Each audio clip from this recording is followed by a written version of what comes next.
Bienvenue sur le podcast Cyclisme Performance Academy. Aujourd'hui, je reçois Yann Bertrand, qui a la double casquette, entraîneur et chercheur. Salut Yann, bienvenue sur le podcast. Salut, merci de me recevoir Maxime. Alors la première question, la question habituelle pour tous les invités, est-ce que tu peux te présenter plus ou moins rapidement en fonction de ton parcours? Ouais, alors donc moi c'est Yann Bertrand, j'ai maintenant 29 ans, j'ai un parcours universitaire d'entraîneur classique, licence master entraînement en Bourgogne. À la suite de ça, j'ai refait un master aussi en recherche en motricité humaine dans le but de faire une thèse. Et là, sur les 3 dernières années, donc j'étais thésard chez Decathlon CMA-CGM, à l'époque ça s'appelait Decathlon AG2R La Mondiale, sur du coup les questions puissance, cadence, durée, et donc c'est l'évolution de ces relations en fonction de l'âge ou de l'impact du travail réalisé en amont. D'accord. Donc ouais, pour résumer, tu as deux masters plus une thèse par Ouais, la c'est suite. ça, Ok. c'est ça. Donc tout le temps que orienté cyclisme ou tu avais touché un peu à d'autres disciplines? Non, j'ai fait tout dans le cyclisme, les stages universitaires, j'ai entraîné un peu de mon côté quelques coureurs à pied, mais c'était vraiment secondaire, vraiment Ok, centré cyclisme sur tout le ok, parcours. ok. Et donc, du coup, tu viens de dire que tu avais fait une thèse. Est-ce que tu peux expliquer brièvement, du coup, tu avais travaillé les relations puissance-cadence, euh, couple-cadence, du coup, et couple-puissance. Ouais, c'est ça.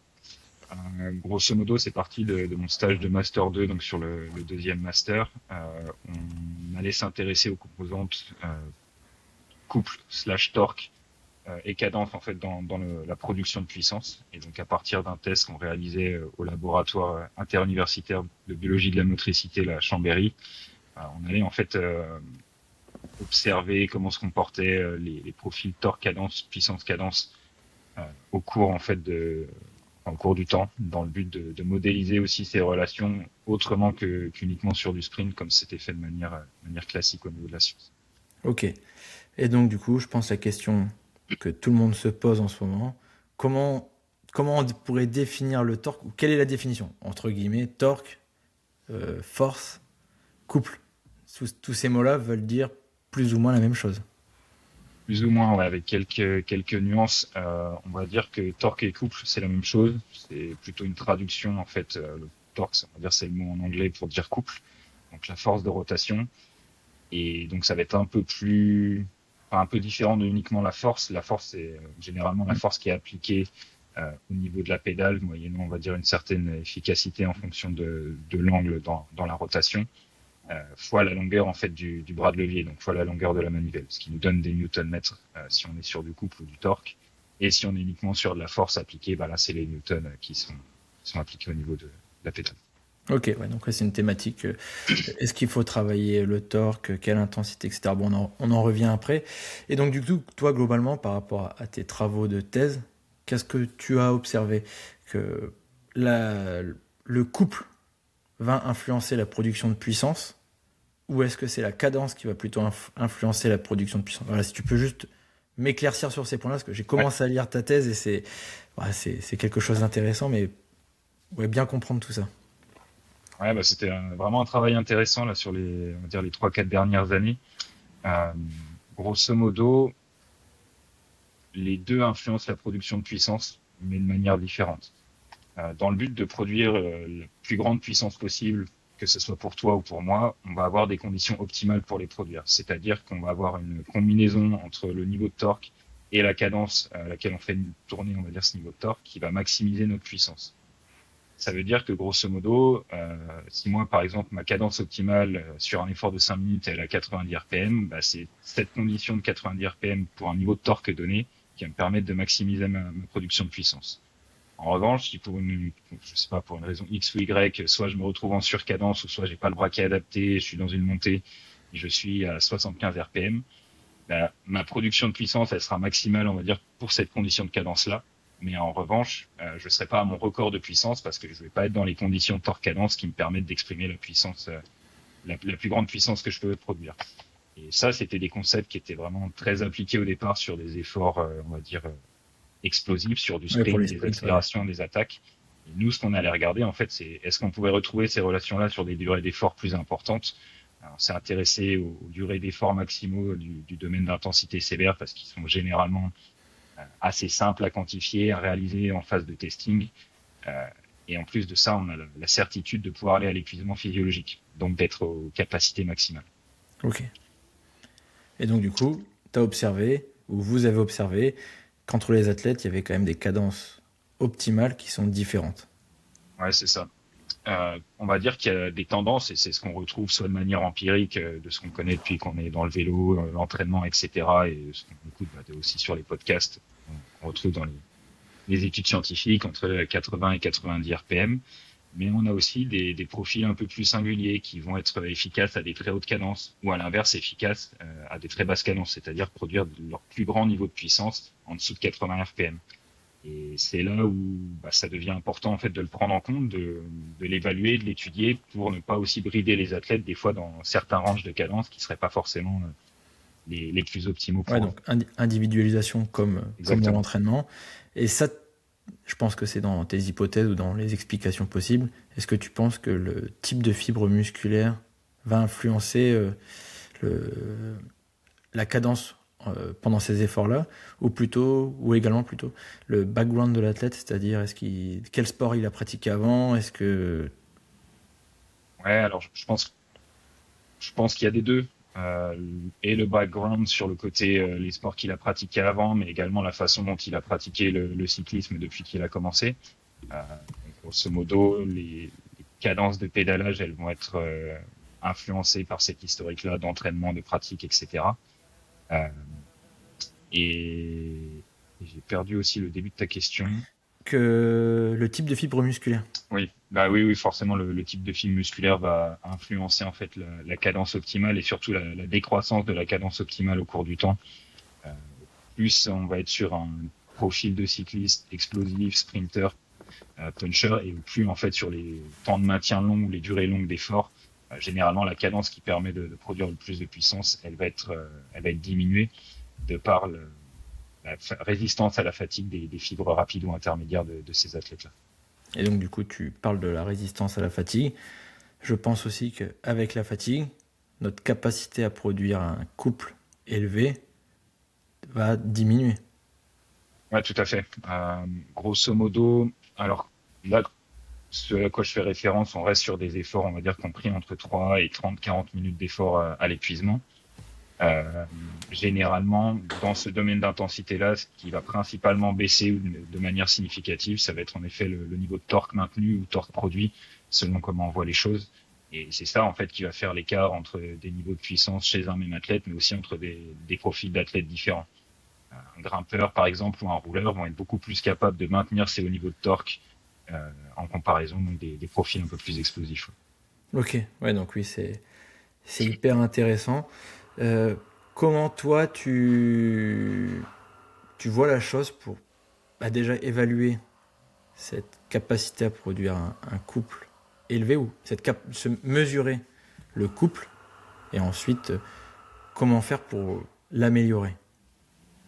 Alors, toute la partie déjà d'évaluation ou de compréhension de l'athlète sur ses capacités de torque, elle est, selon mon point de vue, un peu complexe ou assez fine. Euh, on va avoir une différence en fait pour moi entre les capacités maximales de production de torque, qui correspondraient donc au torque record, au plus haut Ok. torque qu'un athlète serait capable de réaliser, et également les capacités de torque ou le torque associé à la puissance record ou à la puissance maximale qu'un athlète pourrait développer sur X secondes, X minutes. Euh, c'est sur ce qu'on a fait donc sur ma thèse ou dans mon passage chez Decat, ça a été dans un premier temps d'aller observer ces valeurs ou ces niveaux de torque de manière in situ, c'est-à-dire sans intervention, sans testing spécifique, juste avec les données de course et d'entraînement, et de remonter en fait au profil torque cadence et puissance cadence des athlètes pour l'ensemble des durées qui nous intéressaient.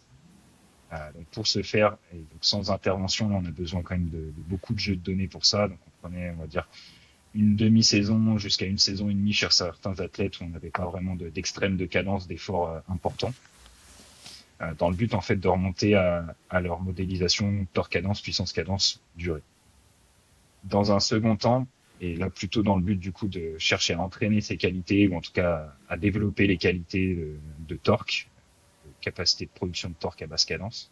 Là, on a réalisé des testings spécifiques à certains moments, euh, à la fois pour confirmer les observations qu'on avait des modélisations in situ, et également pour s'assurer par exemple, de progrès ou de développement après certains entraînements à basse cadence. Donc là, pour ce faire, là pour le coup, c'était plutôt empirique, c'est-à-dire rien à voir avec le travail de thèse, mais plutôt le travail d'entraîneur et de sport scientist au sein de l'équipe. On a fait faire des efforts à l'épuisement à basse cadence de manière ciblée sur nos stages d'entraînement. Alors, on avait choisi 1 et 5 minutes. Il y a quelques athlètes qui avaient fait des 8 minutes, mais on l'avait pas fait pour tout le monde. On avait fait pour tout le monde 1 et 5 minutes chez nos groupes de jeunes athlètes. Ça permettait d'obtenir déjà des niveaux de torque record qui étaient beaucoup plus importants que ce qu'on observait, par exemple, via WKO sur nos analyses a posteriori du profil torque record ou du torque Ok. critique, comme ça appelé sur le logiciel. Ça nous permettait en fait de venir corriger ces valeurs-là, corriger les profils de torque de nos athlètes et surtout derrière de cibler les bonnes intensités d'entraînement dans nos exercices spécifiques qu'on allait réaliser surtout dans l'hiver. Ok, donc ouais, du coup, si je transpose un peu à ce que je fais moi, comme j'ai créé les profils de torque pour mes athlètes aussi, tu vois, comme le PPR, mais le torque en fonction de la durée, si mes athlètes n'ont pas eu d'efforts maximaux, entre guillemets, ces torques-là ne sont pas maximaux. Ah, tu peux avoir le doute. Oui, tu peux avoir, Ça oui, peut oui. l'être Ouais, de ouais. manière, enfin, tu vois, ça peut arriver. Oui, Ton un athlète effort. qui décide de se faire un effort à fond dans un mur et sur le grand plateau, bah, tu seras peut-être très proche Ouais, de ouais, ces mais oui. valeurs-là. Mais oui, je vois. Et donc, du Mais coup, après, pour orienter l'entraînement, quand tu veux imposer une certaine puissance et cadence, t'es pas certain que ça soit son niveau de torque max sur lequel on va baser ces valeurs-là. Et donc, du coup, on va ça, travailler là, clairement en sous-max. Même s'il y aura un effet entraînement, mais ça, on peut être quand même assez éloigné au final de ce qu'il produit en force, quoi. ouais, c'est ça. Bah, de mémoire, alors j'ai plus exactement les chiffres, mais il me semble qu'on avait 15 à 20% d'écart sur 1 et 5 minutes entre les valeurs issues, tu vois, de torque record. Ouais, c'est Donc, clair. Non, mais du coup, oui, sans le testing. ça colle avec le fait que euh, du torque max comme ça, l'athlète, il le rencontre pas forcément. Entre guillemets, il est en sous-max quasi tout le temps. Il a jamais d'effort all-in à 40 RPM sur une minute. Ouais, bah, puis, bah, enfin, ou Et ce alors qu'on va faudrait qu'il ait envie de se faire mal, ouais, comme ou ça, qu'il ou que soit ça dans soit un un mur défi, avec, mais ouais, dans c'est un ça. mur où il a plus de braquet et il Où le monte all-in DI2 est justement. bloqué et puis il a pas le choix, quoi. Ouais, c'est Ouais, ça. ouais, ouais. Mais donc, du coup, toi, tu faisais ces tests-là en mode terrain, 1 minute, 5 minutes, pour avoir Ouais, le cadence imposée, du coup. ouais, à 50 RPM, Ok. cadence fixe. Pourquoi tu mets plus 50? Tu vois, dans la littérature, et vraiment, on retrouve du 40, du 60, 50. C'est un choix spécifique ou Euh, c'est pour le côté mécanique, biomécanique pour l'athlète? alors, il y a plusieurs éléments qui ont amené ça. C'est pas du tout, tu vois, quelque chose qu'on voulait publier ou démocratiser sur la valorisation scientifique. C'était vraiment plus pour nous sur nos entraînements spécifiques. Il y a plusieurs entrées en fait qui amènent à ce 50. Il y a le fait déjà que les compteurs, capteurs saturent un peu à basse cadence autour de Ouais, 40 1 Hertz. RPM. Donc, Voilà. On était équipé de capteurs où on préférait prendre cette marge du coup de sécurité là. ok. Il y a le côté adhésion des athlètes. C'était déjà pas évident de leur expliquer qu'on allait leur demander de faire un exercice à l'épuisement à basse cadence. Euh, Hmm. Chez, sur un groupe continental, on va dire, ça pose pas de problème. Ils vont le faire, enfin, continental U23, donc encore des jeunes en développement, ils vont le faire sans trop poser de questions, même si ça leur fait pas plaisir. Sur un groupe professionnel World Tour, l'adhésion, je pense, serait plus difficile. Je pense pas qu'ils aient eu fait ça ailleurs et donc ils comprendraient pas l'intérêt et Ouais, ok, je ouais, pense ouais. qu'ils le feraient pas à fond. Là, pour le coup, nous, on s'est dit qu'à 40, oui, ça serait un peu trop bas. 60 pour certains, ça pourrait être relativement encore simple. 50, ça nous permettait de nous rapprocher vers un point qui est quand même vraiment en force, on va dire, ou vraiment en torque sur notre relation torque-cadence, Ok. et sur lequel on pouvait quand même faire de l'entraînement derrière sur du spécifique. Euh, J'avais fait une petite étude que j'ai inclus dans ma thèse, mais qui sera pas publiée sur relation puissance-cadence avec des étudiants, tu vois, en laboratoire. on allait reconstruire en fait cette relation torque-cadence, puissance-cadence, en prenant 6 conditions de cadence différentes, relativement extrêmes, 40, 50, 60, et je sais plus si c'était 90, 100, 110 ou 100, 110, 120. Enfin bref, on voyait qu'en fait on remontait, si tu veux, à ces profils puissance-cadence aussi, comme de manière sur du sprint. Et donc le choix s'est porté sur cet intermédiaire, on va dire, sur les basses cadences, pour réaliser nos tests. Et après, c'est généralement ce qu'on visait sur les exercices et le Ok, ouais, spécifique et puis torque. le côté pratique pour éviter que l'athlète fasse un all-in d'une minute à 40, un all-in à 50, hein, pour Ouais, standardiser, de simplifier, on va dire, la partie testing. ouais, testing. Et puis même après, en fait, tu vois, selon les athlètes qu'on avait aussi, c'est pas toujours évident de trouver un spot pour être à 40 RPM chez eux et faire de l'endurance de torque ou plutôt des très hauts niveaux de torque sur des efforts courts. Ok, donc là tu parles de deux thématiques que j'allais aborder par la suite pour les possibilités d'entraînement du coup de ce torque. Du coup, si je reprends, tu fais ton testing all-in une minute. Ouais, L'athlète peut changer son braquet du coup pour rester dans la consigne type de rester à c'est 50 ça. RPM. Il reste tout le temps assis aussi également. S'il se met en danseuse, on va dire, ça va être un peu Ça va plus fausser, simple ouais. Ouais, ouais. de, de faire ça. Donc, on le fait rester assis. Ouais. Ok, assis. La pente en montée, je pense le plus simple. Sur le plat, ça va rouler beaucoup trop vite. Ouais, plutôt en montée, au-dessus de 7%, et stable, c'est le mieux. Ça permet de Ok. vraiment bien Ouais, gérer donc, l'effort. Ouais. Et on donc, avait aussi non. fait une répétition à 90% 2 jours en amont pour être sûr aussi qu'ils se rendent compte de ce que ça allait demander, quoi. Ok, et pour être sûr que ça passe aussi en termes Ouais, c'est ça. de montée pour pas se retrouver en haut sur le plateau à redescendre et reprendre de la vitesse et plus être capable de maintenir un haut niveau de force.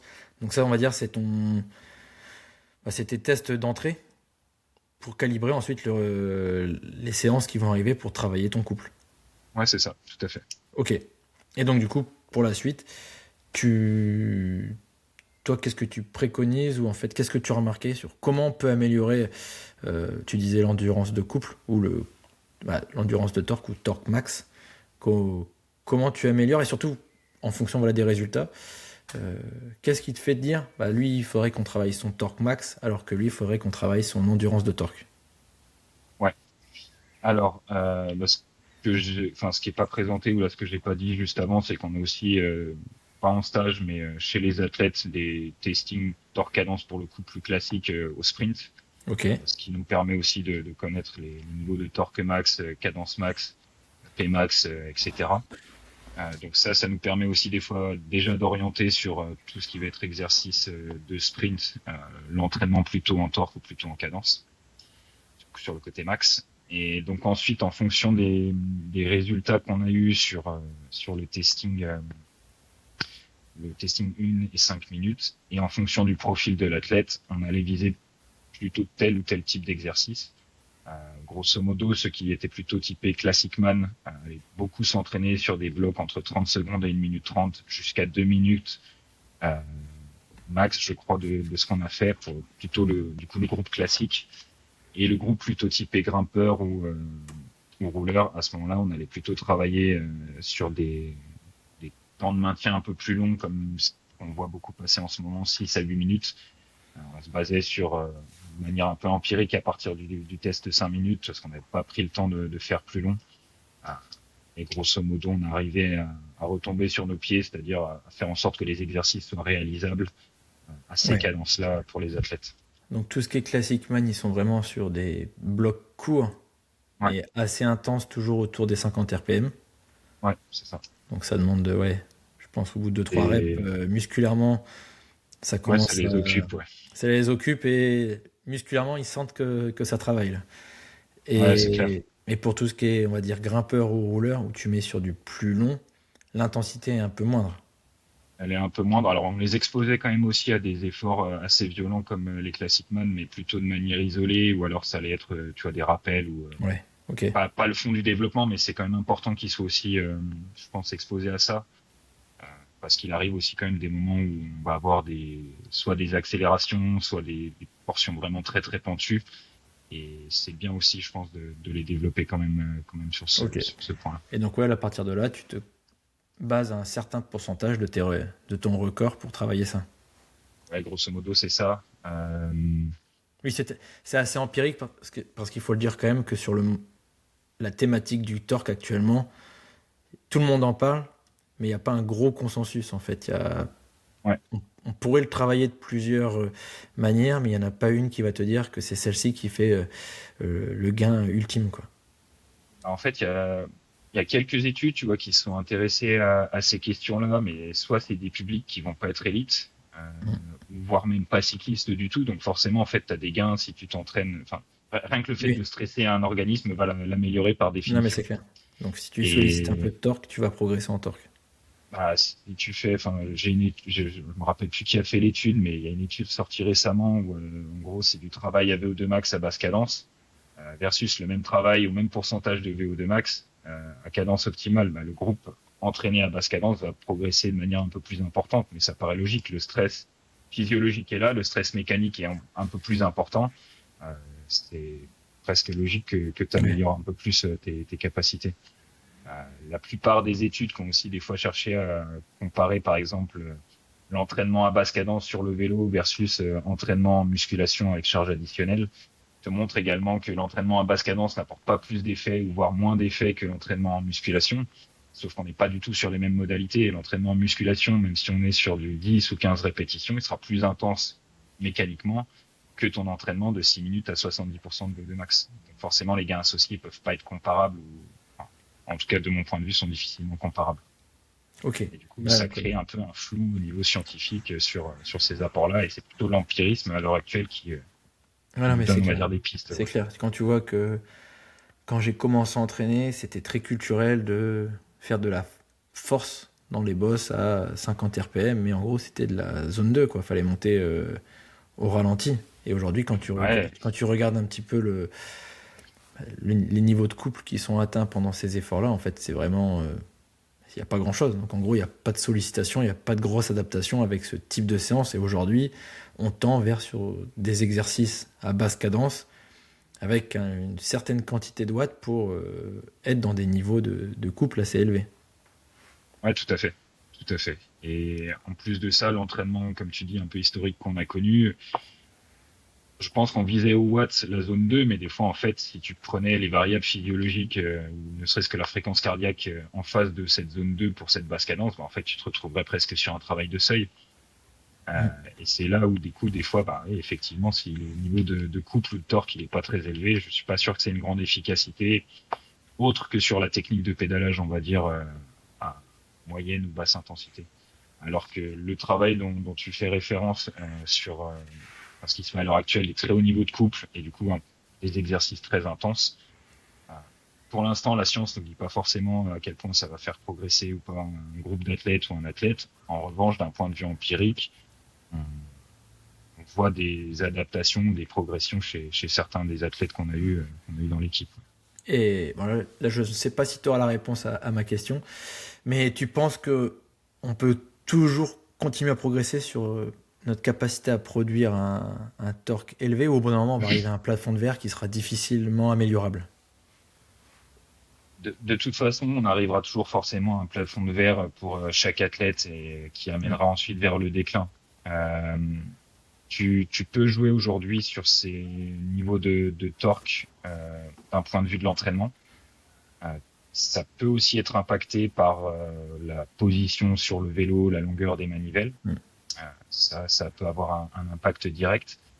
Tu peux jouer aussi pour le coup sur la cadence que tu mets en face on va dire, de ce niveau de torque, de l'effort que tu fais. Mais l'âge va à un moment donné aussi rentrer en compte et au fur et à mesure qu'on prend de l'âge, bah, les cadences qu'on est capable de maintenir de par le vieillissement, on va dire, du corps, elles vont être tendance à diminuer légèrement année après année.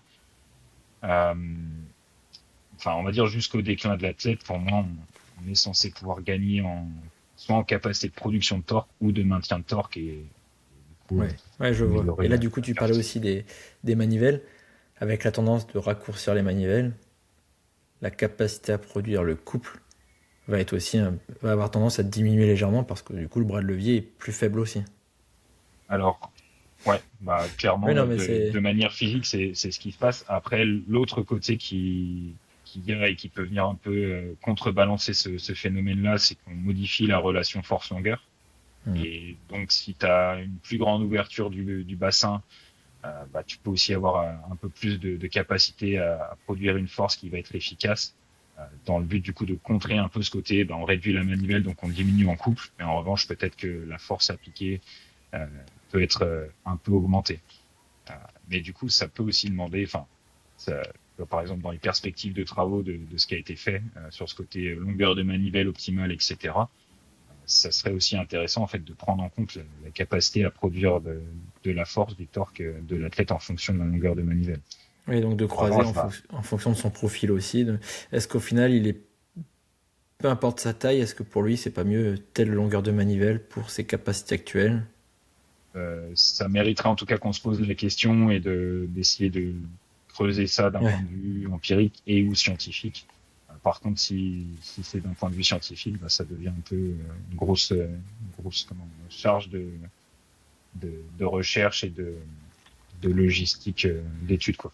Ouais, puis même pour l'athlète, lui changer de longueur de manivelle tous les 15 jours, 3 semaines pour pouvoir remettre en place un Ça, protocole en termes de position, etc. On va le perdre et le plus gros ouais, risque, on va le c'est casser une en petite deux, ouais. blessure. Ouais, ouais. Ça. Et après, tu parlais de cette capacité à maintenir du torque. Est-ce que c'est quelque chose que...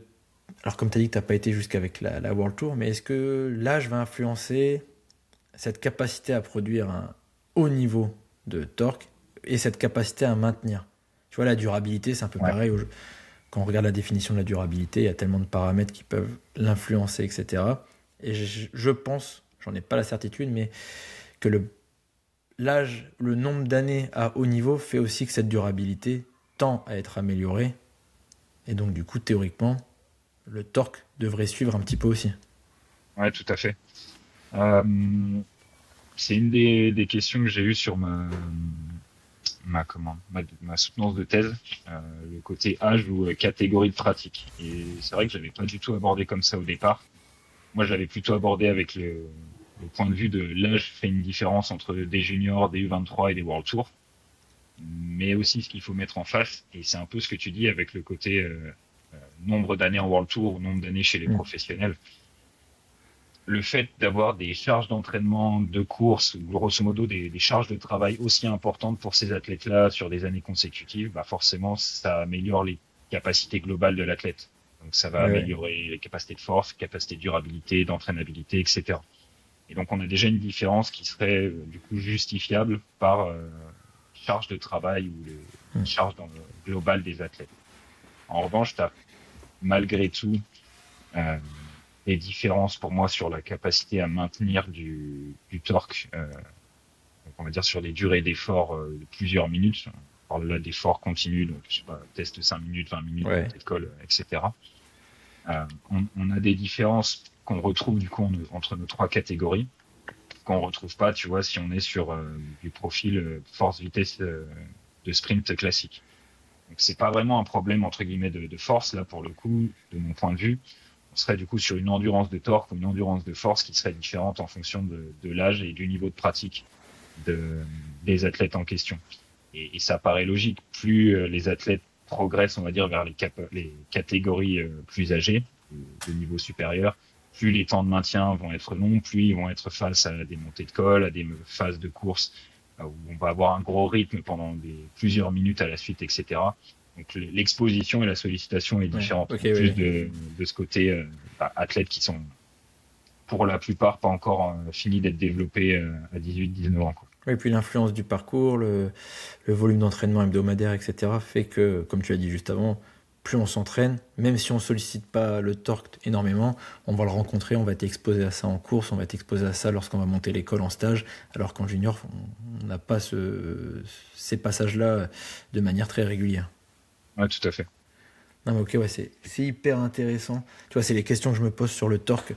Et tu vois, au final, est-ce qu'il y a des moments où il vaut mieux travailler sur la cadence pour que l'athlète maintienne la cadence en fin de course, parce que souvent avec la fatigue, on diminue un petit peu la cadence. Mais est-ce que du coup, c'est la cadence, c'est juste la résultante que l'athlète fatigue et du coup, pour lui, il produit moins de force et tout diminue?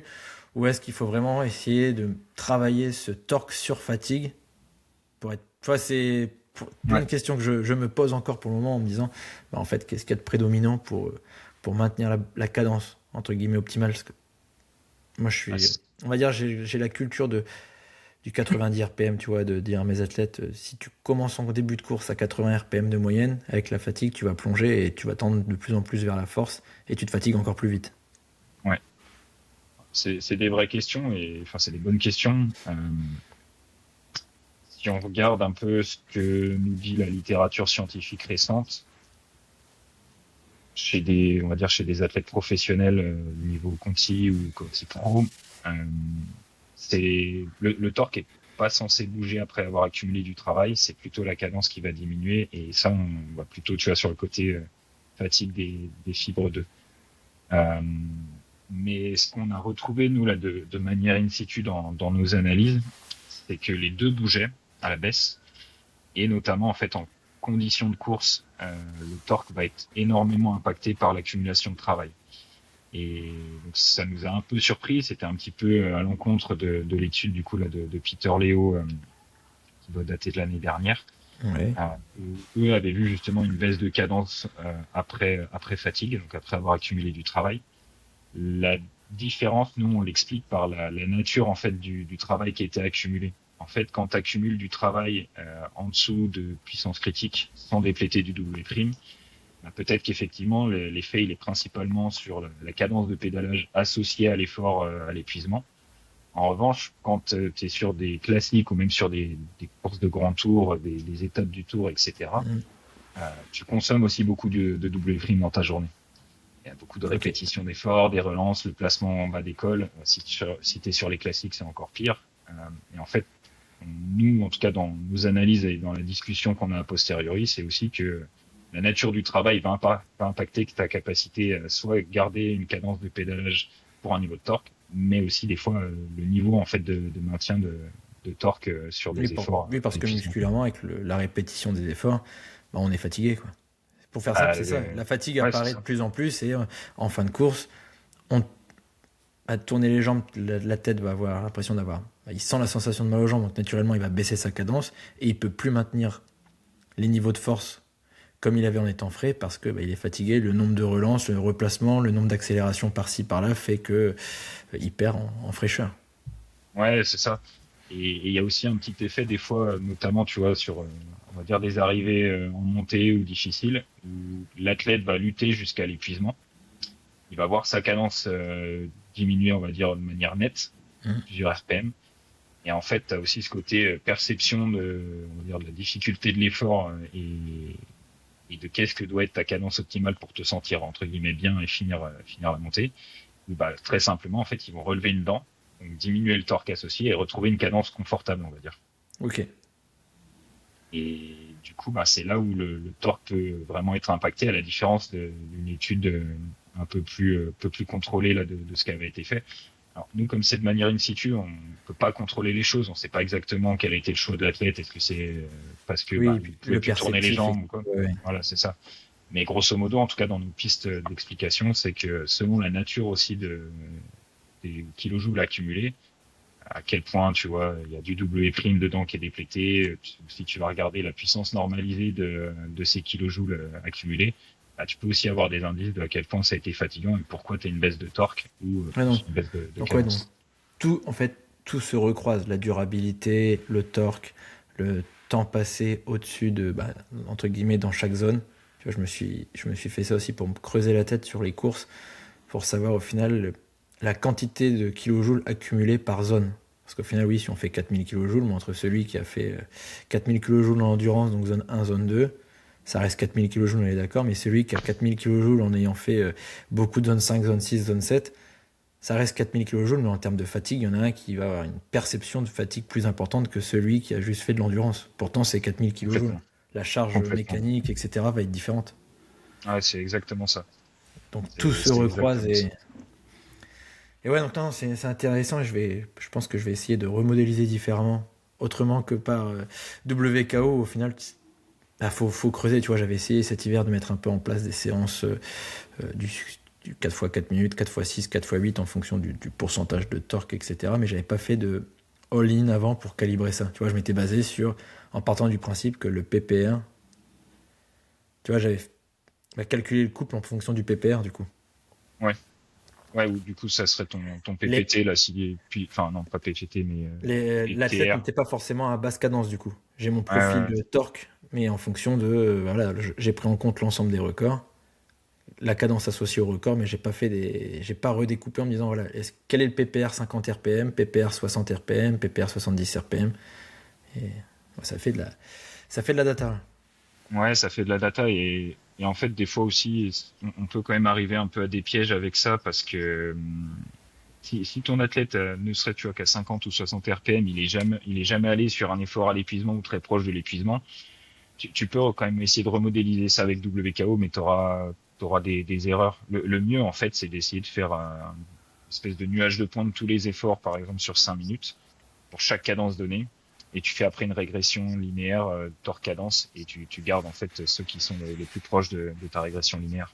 Ok, ouais, je vois. Je vois un peu, c'est ce que j'avais essayé de faire sur le profil force-vitesse du coup en sprint, Ouais, où au final, en le faisant uniquement terrain, bah, tu te rends compte que sur les basses cadences, si l'athlète n'y va pas énormément et le fait qu'on est en 1 Hz et que du coup quand tu fais un départ arrêté, tu bascules vite, au tableau commencer à 30 ou 40 RPM, il y a des points qui sont dans la nature et en fait comme le capteur est en 1 Hz, le compteur est en 1 Hz et que tu sais pas exactement le point d'enregistrement si c'est lorsque la manivelle est en haut ou en bas, tu arrives sur les valeurs extrêmes haut ou basses qui sont pas forcément optimales pour faire cette belle courbe quoi. c'est exactement ça. C'était Kurt Berging-Taylor qui maintenant est chez Tudor qui avait Avec sorti un le papier là-dessus. Endura App, là, avec les différents sprints, il avait préconisé, c'était sur leur site, tu pouvais aller déposer ton fichier FIT, il fallait plusieurs Ouais, sprints, petits plateaux, ouais, c'est plusieurs ça. cadences, plusieurs braquets, etc. Et eux, ils te C'est retraçaient, ça. automatiquement, ils sélectionnaient les points, et si tu le refais, et voilà, dans tous les cas, on n'est pas sur une vraie courbe comme on pourrait avoir Non, avec la LOD ou qui enregistre ou même avec un non, c'est SRM clair. scientifique qui enregistre à plusieurs Hertz, ce qui fait qu'on améliore la précision et la sensibilité de notre capteur. Parce que tu vois, c'est ce que j'avais vu aussi, que ton capteur, s'il est pas très sensible, ben, dans tous les cas, il détecte pas le changement de cadence, ou au final, le changement de cadence de passer de 40, ben, même si tu fais un sprint, dans tous les cas, ta cadence, ça va avoir tendance à vite augmenter. Ouais, c'est clair. Et donc, Non, du coup, il y a beaucoup, beaucoup de bruit en fait sur ces mesures-là et c'est très difficile de non, faire donc, des t'as pas le choses choix propres. d'être Mais, empirique aussi, parce qu'au final, notre capteur ne dit peut-être pas forcément la vérité à la seconde près, quoi. ouais, c'est ça. Et puis tu peux aussi te retrouver avec des erreurs de l'autre côté, sur le côté cadence. Donc, c'est à prendre avec des pincettes. Après, de manière empirique, tu es bien obligé de faire avec ce que tu as. Et donc, Et dans tous les cas, on peut pas faire mieux aujourd'hui. Tous c'est les ça. Garmin, les compteurs Garmin Wahoo, je pense pas qu'ils enregistrent en 2 Hz. Je ne Non, crois pas pas. encore, non. Et dans tous les cas, nos capteurs ne fournissent pas les données en 2 Hz non plus. Non Donc, plus. on n'aura pas cette précision plus importante pour le moment. Donc, on n'a pas le choix de faire comme ça. D'avoir des points sur la courbe qui sont. Est-ce que c'est le max du jour J, quoi. C'est ça. Et la sensibilité du capteur. Est-ce qu'un capteur est plus ou moins sensible sur les Pmax, etc. Et si l'athlète change de capteur tous les ans, Ouais, bah, ou tu même dans repars de la zéro, saison quoi. parce Ouais. qu'il en a cassé un. Ouais, on est bien Ouais, non, d'accord. mais c'est. Non, mais je vois un peu plus ce que je peux essayer de faire pour évaluer ça. Et du coup, en fait, tout rentre avec la durabilité, l'entraînement. Est-ce qu'on fait ce type de séance en étant frais? Est-ce qu'au final, avec la fatigue, en fait, on recroise tout? Tu te rends compte que l'athlète, à partir de X kilojoules, son torque baisse. Donc, est-ce que tu as fait faire un effort? Est-ce qu'il a fait un effort à fond sur de la fatigue? Après, ouais, faut multiplier les tests ou les efforts en ligne pour pouvoir se dire, bah Ouais, voilà, après 2000-3000 kJ, il perd tant de pourcents par rapport aux conditions fraîches et pour pouvoir mettre du coup des exos sur fatigue. ouais, c'est ça. Après, faut aussi. Enfin, bon, c'est quelque chose qui est assez discuté en ce moment, que ce soit d'un point de vue scientifique ou Mhm. sur les réseaux. Après, ça, déjà de un, ça reste quand même des séances qui sont très très dures, très très sollicitantes, neuromusculairement, Mhm. physiologiquement, etc. Ça demande aussi du coup de récupérer derrière, et enfin, ça doit pas non plus prendre le pas sur tout le reste des entraînements spécifiques, on Mais va non, mais dire. c'est clair. Et c'est là où du coup ça devient des fois un peu compliqué de faire le choix.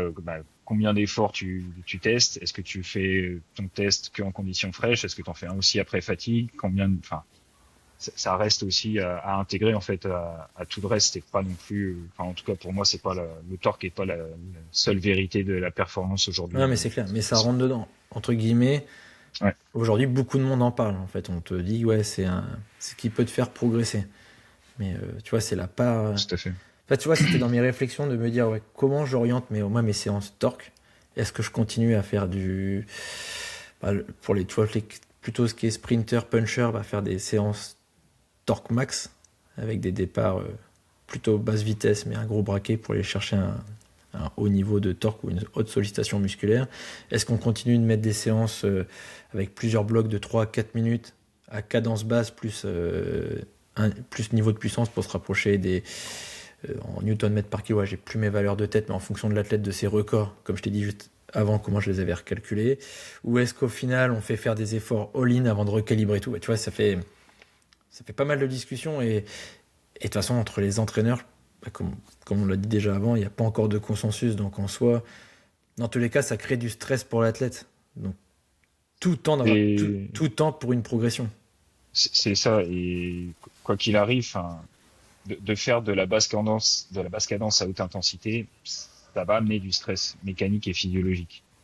Et alors, bien sûr qu'il faut pas partir dès le premier jour de la reprise sur le plus gros entraînement de torque que l'athlète a jamais fait. Ça serait dangereux Oui, et ça faire serait une prépa contre-productif. Mais préparée à plutôt, faire ces voilà, efforts-là. c'est ça, progressivement, aller sur des efforts basse cadence, donc montant, on va dire progressivement les newton-mètres cibles, avant de faire le testing. Parce qu'il faut aussi, je pense, quand même bien se réhabituer à la posture. Tu, tu peux te retrouver, par exemple, aussi avec des fois des niveaux de test de couple réalisés en test qui vont être très importants. En revanche, s'ils sont réalisés avec une posture où l'athlète se désarticule sur son vélo, se remet en danseuse, enfin, on peut très vite aussi s'aider du haut du corps sur ce type d'effort. Et enfin, c'est pas que la mesure est fausse, mais du coup, après, le travail qui va être réalisé, s'il le réalise de la bonne façon, en essayant de garder une posture droite et de se gainer, etc., soit il pourra pas matcher les cibles Oui, de oui, oui. Newton-mètre de puissance pour la cadence donnée, soit en fait, ça sera trop compliqué, quoi. Oui, mais et dans tous les cas, de toi, ce que tu avais remarqué, en- pour faire simple, peu importe le type de séance torque, les séances font progresser. Il y en a pas, t'en as pas une où tu te dis ouais, en fait, si on fait ça, dans tous les cas, on maximise la progression versus celle-ci.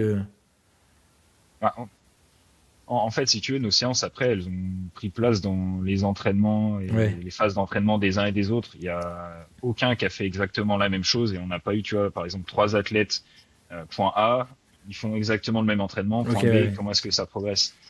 Il y a des athlètes qui en ont fait 2 fois par semaine, d'autres une fois par semaine parce que X ou Y raison. Ouais, Et et donc, après, t'as le reste du contexte entraînement aussi. voilà, c'est ça. Et tu sais pas en fait si l'athlète évolue uniquement parce qu'il a fait ces séances-là ou est-ce que c'est un contexte global. En revanche, ce qu'on a vu, c'est que l'ensemble de nos athlètes ont évolué et en basse cadence et à cadence optimale Ok, ouais. après cette intervention-là. Il y a un lien. Est-ce qu'il y a une causalité? Ça, si je suis honnête, je te dis que je sais pas. J'ai mon intuition d'entraîneur qui me fait me dire que cet entraînement-là, il est efficace ou en tout cas, il fait progresser. Après, les preuves, pour l'instant, Non, mais c'est clair. reste Non, mais flou. de toute façon, c'est comme tout. Je pense il y a des séances que toi, tu vas te dire, dans tous les cas. Et le retour des athlètes, certains vont te dire, ouais, celle-là, j'ai l'impression qu'elle me fait du bien, ou celle-là, elle me fait mal, et je récupère pas pendant 4 jours parce que, et les effets et les gains de chaque séance. Et toujours prendre en compte que c'est pas une séance qui fait progresser, c'est vraiment la Tout à fait. globalité et de là où on vient et là où on va. Donc, c'est pas, à l'échelle de la semaine, c'est plutôt en cumulé, en travail cumulé, là où tu te places, le cycle, comment tu mets en place la chose qui fait progresser. Exactement. Et puis tu peux avoir, on pourrait par exemple avoir la meilleure séance du monde. Si on gère pas bien la charge à côté, que l'athlète récupère pas, ça donnera rien du tout. Ouais, mais c'est clair, je suis d'accord avec toi. Mais ouais, non, mais c'est hyper intéressant comme thématique, et je pense que, comme la durabilité, en fait, on risque d'avoir encore pas mal de papiers scientifiques là-dessus pour tenter d'expliquer, parce qu'au final, comme on le dit depuis le début, on a des intuitions, on a des premiers papiers, mais ils sont pas contradictoires, mais au final, chacun a une tendance un petit peu différente avec des résultats différents. Et en fait, en fonction de comment on peut le mettre en place et quel travail, quel passif, on aura des résultats différents. Donc, tu vois, c'est comme la durabilité sur le fait que qu'est-ce qui fait, quels sont les effets pour améliorer la durabilité? Ou quelles sont les particularités qui influencent la durabilité aussi? Donc du coup, on en revient un petit peu pareil, la fatigue, les carbs utilisés en course, tout va influencer tout. Ouais, tout à fait. Bah, ça reste des systèmes en fait. Les C'est choses sont pas des boîtes déconnectées les unes des autres. tout La travaille ensemble. Ouais. performance, voilà, tout fonctionne en synergie et c'est ça aussi qui rend nos métiers passionnants. Sinon, ce serait assez simple de corriger X ou Y sous-performance ou paramètres un peu moins optimal. Ça reste aussi à prendre en compte dans sa globalité. Ouais. Ah non, ça c'est hyper intéressant. Et je pense qu'on pourrait refaire un podcast dans 2 ou 3 ans. Et si toi tu continues à chercher, à creuser cette thématique-là, tu pourras apporter des nouveaux éléments, ou au contraire dire parce qu'on avait mis en place, au final, la littérature dit que c'est pas ce qu'il y a de mieux à faire, ou au contraire encourage ce type d'évaluation. Et qu'est-ce que je voulais dire d'autre? Que ça tend à évoluer, et c'est aussi la magie de notre métier, c'est qu'aujourd'hui on tend vers des athlètes qui ont de plus en plus d'outils d'évaluation, et donc on arrive dans du big data, on va dire, à côté, mais ça nous permet d'être encore plus fin dans l'analyse et de pouvoir essayer de rendre l'athlète meilleur par rapport aux contraintes de la compétition. Ouais, tout à fait. Tout à fait. Et bah, ça reste intéressant. Alors, bien sûr, c'est un thème, enfin, une thématique, là, le tort qui reste aussi à cadrer, à investiguer, soit par de la science, soit par des essais-erreurs empiriques. Mais on a quand même le sentiment que, bah, comme tu le disais, c'est un élément important en ce moment, notamment dans le développement des jeunes athlètes. Si on veut les rendre efficaces et prêts au niveau, dans un premier temps, U23, ou voire aller directement en World Tour, euh, c'est évident que cet aspect-là, il est à développer. Quand tu prends, bah, si on revient 10 ou 15 ans en arrière, l'athlète plus fort que toi, tu le vois à côté de toi, tu dis, bah, lui, il a de la force ou t'as sacrément de force. Et c'est déjà des choses qui existaient avant. C'est juste que maintenant, bah, on a une autre façon de les analyser par le big data, par le testing, qui Ouais, nous ouais. permettent aussi de mieux comprendre et d'appréhender. Pour le coup, chez Decat, c'était le cas, l'entraînement des jeunes athlètes. Ok, et ouais, donc du coup, juste pour rebondir à sur ce que tu viens de dire, donc le passage junior à World Tour directement, pour toi, il faut que cet athlète-là, soit il a déjà des hauts niveaux de force, ou soit en fait c'est un des points, un des leviers à l'entraînement à faire, parce qu'au final tu sais qu'en compétition World Tour, il y aura des gros niveaux de force demandés, et que l'athlète doit y répondre. Ouais, alors pour moi, l'idéal, ça reste quand même de passer pour l'instant en conti. C'est des cas très exceptionnels qui Ouais, peuvent et faire le jump. mais donc du coup, ta Mais conti et la transition entre... C'est la continuité, on va dire, pour ouais, les contraintes de compétition, la charge d'entraînement, pour continuer à améliorer tout ça. ouais, clairement, Ok, ouais, ouais. enfin, de Ah non, mon mais dans ce... expérience personnelle, ce point de passage, il est obligatoire, surtout sur la charge d'entraînement. Euh, Ouais, mais Encore une fois, hors exception. j'en suis convaincu aussi, en fait, dans ce que tu dis et ce que tu sous-entends, qu'au final, entre contraintes, volume d'entraînement, etc., de passer autour des 15 heures semaine à 25 heures avec des compétitions qui sont bien plus longues et enchaînées, soit on tombe sur un athlète hors norme qui fait que tu lui augmentes la charge, ça suit directement et tout répond bien. Par contre, les Ouais, autres derrière, bah, tu fais la même chose, ils vont pas assimiler la charge de la même façon, les séances vont être beaucoup plus impactantes, les compétitions vont être beaucoup plus impactantes, et avant de trouver un niveau, bah, un niveau World Tour, entre guillemets, il y a quand même quelques temps, et ouais, bah, c'est ça. dans les équipes, il y a des moments où on manque de temps pour faire ça. Donc, C'est pour ça que les 1 ou 2 ans en conti, pour la plupart des athlètes ouais, U19, fait c'est partie du obligatoire. process, quoi. Ouais, clairement. Et ça doit se prendre dans la continuité comme ça, avec un vrai plan de développement. Alors, selon le contrat de l'athlète, à 1, 2, voire 3 ans. Euh, pour moi, c'est obligatoire enfin, ce que tu disais, en fait, surtout sur la charge d'entraînement et comment ils vont s'adapter à cette charge. C'est ce qui fait pour moi la différence entre un U19 qui a du talent, qui pourra prétendre au World Tour, et un U19 qui a du talent, mais s'il s'adapte pas à la charge, ça sera compliqué d'exister, de durer, en fait, Ouais, chez mais les c'est pros. clair. C'est clair, ouais. On en revient pareil sur le côté Après, c'est notre côté entraîneur. Comment on agence le programme pour que l'athlète réponde, progresse, comment on le fait progresser. Et au bout d'un moment, t'as beau de retourner la question dans tous les sens. Est-ce qu'il n'est pas au plafond de verre en disant, bah là, en fait, en termes de progression, il assimile pas plus, on peut pas lui en mettre plus. Ou C'est qu'est-ce ça, qu'est-ce qu'on peut lui donner de plus pour progresser alors qu'on roule déjà avec des de volets. plus ou de différent, ouais, c'est ça, mais quoi qu'il arrive, à un moment donné, enfin, ça, s'il y a, si l'évolution physique, elle est pas là pour des raisons d'attitude ou d'éthique de travail, bah ça va être malgré tout à l'athlète de faire le pas. Oui, non, mais ça En c'est sûr, ça revanche, on est d'accord. s'il met tout en place et qu'il a la bonne attitude et qu'il répond pas à la charge de travail, bah, c'est qu'à un moment donné, il y aura des limites, ouais. Ouais, et puis comme aujourd'hui on tend vers pas la professionnalisation, mais le niveau c'est quand même bien élevé. Au bout d'un moment, en fait, on se rend compte de qui est capable et qui peut continuer. Même si le mec a beau être le plus carré de l'entraînement, les gains seront trop minimes pour passer la marche supplémentaire. On reste sur le haut niveau. Donc, Ouais, ou alors ça sera vraiment, si c'est quelqu'un qui s'acharne une carrière, on va dire, à évolution lente, en franchissant pour le coup peut-être les trois niveaux, tu vois, Conti Pro mm. et World Tour. Mais en tout cas, si tu es dans une logique de développement pour préparer au World Tour, tu peux pas te permettre en fait d'attendre ça. Quand Non, mais tu c'est vois le clair, niveau c'est des clair. courses, tu es Et les, obligé autres- et d'avoir les autres des vont plus garçons vite à côté de toi. opérationnels dès qu'ils sont néo-pro, c'est ça. Ouais, ouais. Donc, ouais, non, mais on reste sur le haut niveau, hein. C'est ça. Alors après, ça peut être un peu triste pour certains, mais bah, malheureusement, c'est cette vie-là, quoi. Ouais, non, mais c'est le haut niveau. Dans tous les cas, il y aura des gens qui seront heureux et d'autres qui seront déçus, mais c'est la réalité du haut niveau avec le nombre de places. C'est comme ça. Ouais. Non, mais pas mal. Je pense qu'on a fait une bonne partie du le tour de la question. Est-ce que toi, t'aurais des points sur lesquels je t'ai pas posé de questions, mais qui te semblent pertinents sur cette Euh, partie de torque? non, je pense qu'on a quand même bien abordé tout ça. Pour moi, c'est hyper important de l'évaluer de manière spécifique si on veut vraiment entraîner ça. Sinon, on fera des erreurs, comme Mm, on l'a dit au départ. C'est un des leviers de la performance sans être le seul levier qui existe. Et ça, je pense qu'on est tous conscients là-dessus. Euh, Non, mais ouais, non, tu vois, c'est sur pas la mal. partie évaluation spécifique, c'est quelque chose que j'ai pas fait. Et tu vois, en y réfléchissant, quand j'ai donné des séances cet hiver à différents athlètes, t'en as certains qui te disent que la séance, même sur la perception sur le RPE, qu'elle était dure, et d'autres qui te disent, bah, elle est dure, Voilà. mais c'est pas hyper dur, quoi. Tu la sens, mais Ouais. je pourrais faire quelques répétitions de plus. Et d'autres qui te disent au bout de la 5 ou 6, ouais, musculairement. Donc, ouais, d'avoir vraiment de toute façon, c'est comme si tu faisais du squat sans jamais faire un max et tu l'estimes.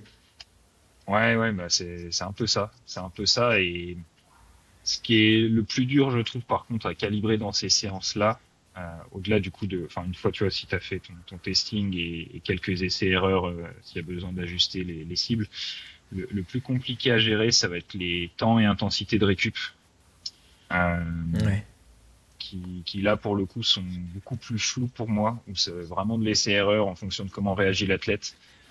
Euh, L'idéal, ça serait d'être capable de les répéter de manière assez courte, mais en fait, selon comment tu as travaillé, ça peut devenir très très très dur, même pour un athlète très entraîné niveau pro ou élite. Ouais, et du coup, même, C'est t'as ton temps de récup et ton nombre de séries peut aussi être influencé par ce que tu cherches à travailler.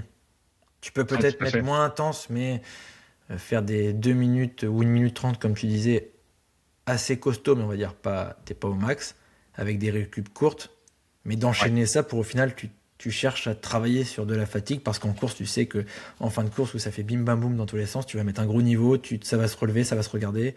Et inversement, un grimpeur, bah lui, il va être sur du plus long parce qu'on sait que les montées finales font 20-25 minutes. Il faut qu'on aille se rapprocher de ce qu'il va rencontrer lors d'une course. Ouais, c'est ça.